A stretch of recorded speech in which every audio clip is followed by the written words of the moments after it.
Hey gang, it's your GM Drakeen here with another homebrew. I've been away for a minute trying to get through all these new rules with the new Dungeon Master's Guide, the new Monster Manual.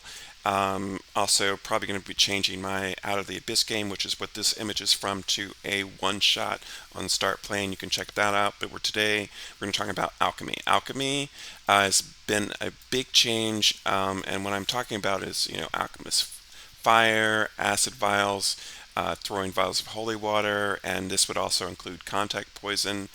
Made a big change here. You no longer have to roll it to hit roll. Okay. Before it was an improvised weapon. You couldn't use your proficiency bonus to throw it if you didn't have proficiency in improvised weapons. They've thrown all that out the window for better, in my opinion. You no longer have to roll it hit roll. The person just rolls a saving throw. You target them.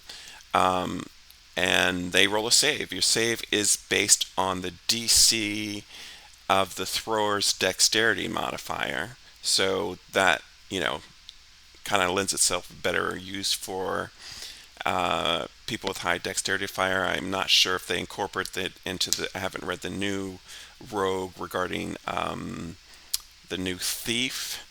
I know could do things like this, throw vials and use what was it, the quick what was it, the ability, the quick hands, I believe it was, fast hands. They could use different objects and utilize stuff like this.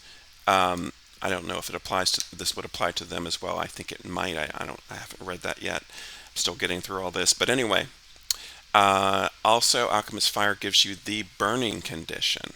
Okay, so just a few things regarding this, right? Um, I've put the word see here in bold. Now, every other weapon in the game does not require you to see the target. Okay? When you use a sword, when you use arrows, when whatever, you name it. Uh, so why you would need to see the target for this, I don't know.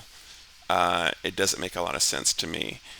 So I'm probably going to tweak this. Now, you know, pretty much every day that ends in Y in my games, you're fighting against unseen foes, or unseen foes are fighting you, or you're unseen, and so it's pretty common practice. The other thing I'm noticing here in the burning condition, which uh, happens with Alchemist Fire, it happens with I think one of the cantrips, maybe Firebolt, Dragon's Breath lights you on fire, whatever.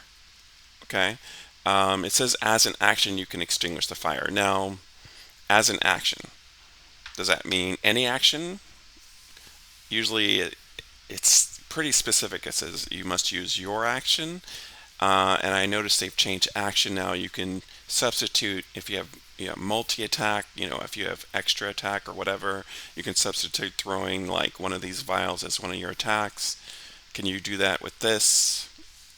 Okay. To me, it doesn't even look like an action to me because it talks about you can give yourself the prone condition. So you can, to me, it just looks like movement. So I'm probably going to tweak this as well. You don't have to use an action. I mean, you can, of course, but I think if you just go prone and roll around, that's sufficient. And it doesn't necessarily take your action to do that. So I'll probably be tweaking that as well. So I've changed that to this. So I've just crossed through a bunch of stuff here that I'm probably not going to require my players to do. Okay, just make your life simpler. Make my life simpler. So I am going to say that since if you can't see the target that you're throwing the vial at, they get advantage on their save. Okay, that's I think that's fair, right? Um, yeah, we'll go with that.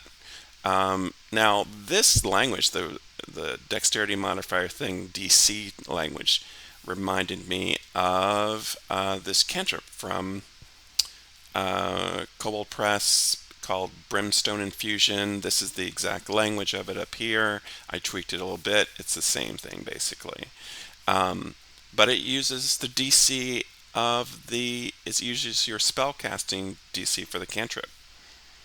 Similar, right? To, you know, instead of DC 10. So, I think that might be where they got this from. Um, and you can actually make this stuff. If you have, I believe it's Alchemist tools, it costs half of what it costs to create an Alchemist flask to make one. I believe there's rules for that in Xandar. I'll have to check that. But anyway, that's it. That's it for alchemy today. Has a lot of implications. I'm probably going to get into, toxins, poisons, all that stuff in another video, and using like alchemical arrows, bolts, that sort of stuff, uh, in another time. But these are my games. Still looking for players for Rhyme and Out of the Abyss. Thanks for watching. Take care.